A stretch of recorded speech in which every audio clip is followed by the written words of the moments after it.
All right, so we've got a really interesting set of articles here about the 2024 election.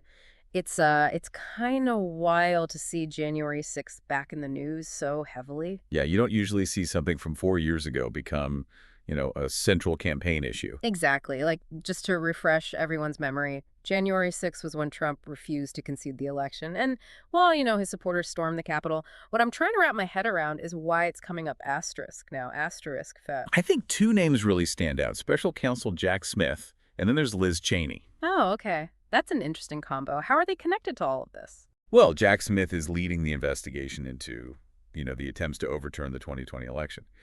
And there was this newly unsealed court filing. It actually had a pretty crazy quote from Trump himself where he said, "It doesn't matter if you won or lost the election, you still have to fight like hell." Whoa, that is something else. Having that kind of quote in a court document, I mean. Yeah, it's pretty significant. Smith's whole argument hinges on the fact that Trump knew he lost, but was willing to do whatever it took to stay in power. Right, right. So where does Liz Cheney fit into all of this? So Liz Cheney, once a major player in the Republican Party, she's really become one of Trump's biggest critics. She even went as far as to campaign with Kamala Harris. Wow. A conservative Republican campaigning with a Democrat. That's pretty telling. For sure. And she did not hold back when she was with Harris. She called Trump petty, vindictive, and cruel. She even said he's not fit to lead this good and great nation. Wow. No mincing words there. It's clear that January 6th is still casting a long shadow. But here's something I find interesting. We've got this CNN poll that shows that while voters care about protecting democracy, the economy still ranks as a higher concern.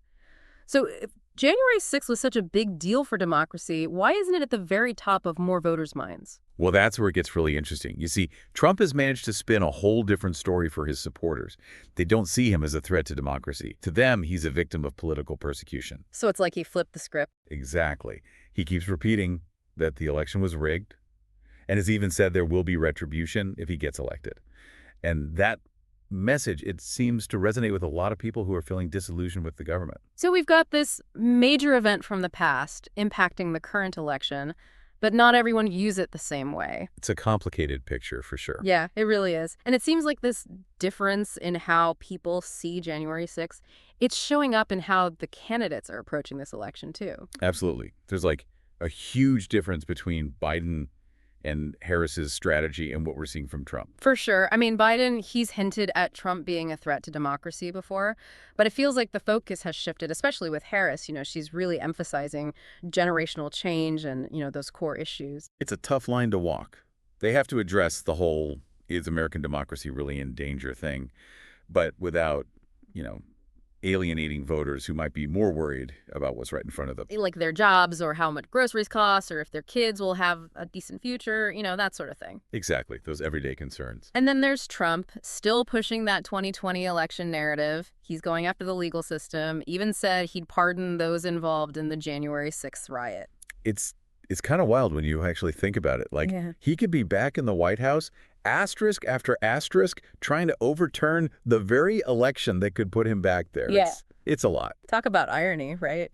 Speaking of which, did you see this CNN article about Trump appearing with Brian Kemp, the governor of Georgia? Oh, yeah, especially with all their history, right? I mean, their arguments over the 2020 results in Georgia were huge. Exactly. Makes you wonder, are Republicans okay with just forgetting January 6th to keep the party together? That's the big question a lot of Republicans are struggling with.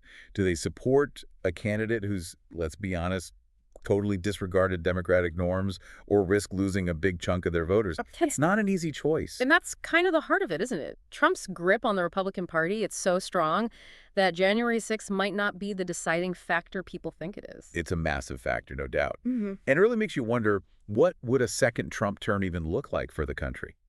He comes back in feeling vindicated, maybe even more willing to go up against any norms or institutions he sees as obstacles. It's not like we haven't seen signs of that already. Those kind of authoritarian tendencies, talking about putting opponents in jail, constantly chipping away at trust in how elections work, it's a little scary to think about, honestly, especially with, everything else going on, all the tension.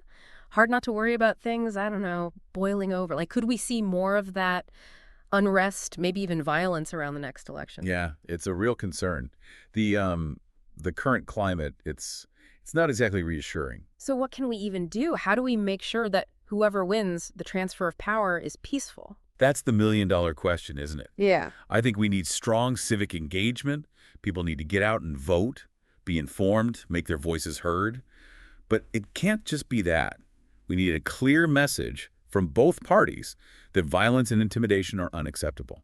And if there's any attempt to mess with the election, there has to be a swift and strong legal response. This feels almost bigger than just, I don't know, picking who's going to be president.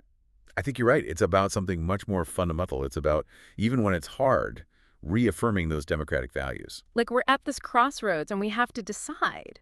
Are we going to uphold those core principles of democracy, or are we going to let division and distrust win out? And that's the question I hope our listeners will keep thinking about. It's not an easy one, but it's one that, we all have a part in answering. This deep dive has given us a lot to consider, that's for sure. And to our listener, we encourage you to really think about all of this, what resonates with you, and what role do you think everyday citizens should play in protecting democracy, especially in times like these. We'll be back next time with another deep dive into the issues you care about. Until then, stay curious and keep those questions coming.